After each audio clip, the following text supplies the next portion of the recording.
دیکھیں ایک بات یاد آ گئی علم کی.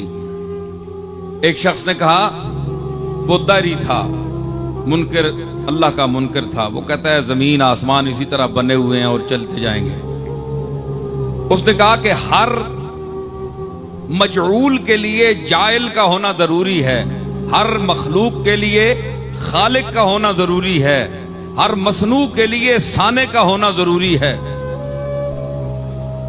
تو اللہ جس کو تم اللہ کہتے ہو اے علی, تم بتاؤ کہ اگر اس نے اس پوری کائنات کو بنایا ہے, ذرے سے آفتاب تک تمام اشیاء کو بنایا ہے, تو پھر اس کا اپنا خالق کون ہے؟ اس کو کس نے بنایا؟ مسلمان تو خاموش ہے, وہ کہتا ہے کہ وہ اپنی ذات سے قائم ہے, اس کا کوئی خالق نہیں, لم یلد ولم یولد. مگر وہ کہتا ہے کہ نہیں, میں عقل ظاہر سے ماننا چاہتا ہوں, عقیدے سے نہیں. اگر میں قرآن کو مانتا تو پھر قرآن نے جو کچھ کہا ہے وہی میرے لیے کافی ہوتا. میں تو جس نے قرآن کو نازل کیا ہے اس کو بھی نہیں مانتا, تو قرآن کو کیسے مانوں؟ مجھے بتاؤ اے علی,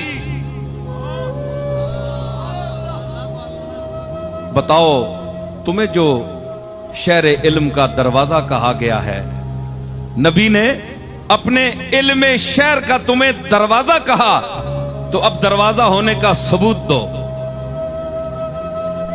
فرمایا مولا کائنات بولے, فرمایا نہیں مانتا کہ ہر بنانے والے کے لیے ایک بنانے والا, پھر اس کا بنانے والا, پھر اس کا بنانے والا. یہ تو دور و تسلسل ہے, یہ محال عقلی ہے, یہ تو ہو ہی نہیں سکتا. اس کی تو پھر کہیں رکاوٹ ہی نہیں. پھر اس کا بنانے والا, پھر اس کا, پھر اس کا, پھر اس کا, یہ ساری عمر تسبیح پڑھتے رہو.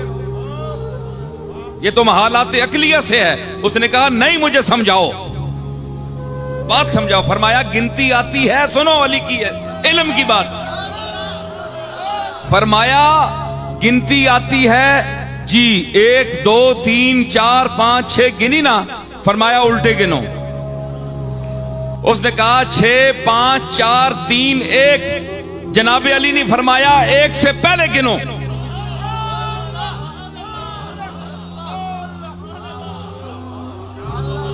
بھائی آگے تو جا رہے ہو نا, 1 2 3 4 5 ہزاروں تک, لاکھوں تک, پیچھے گنو.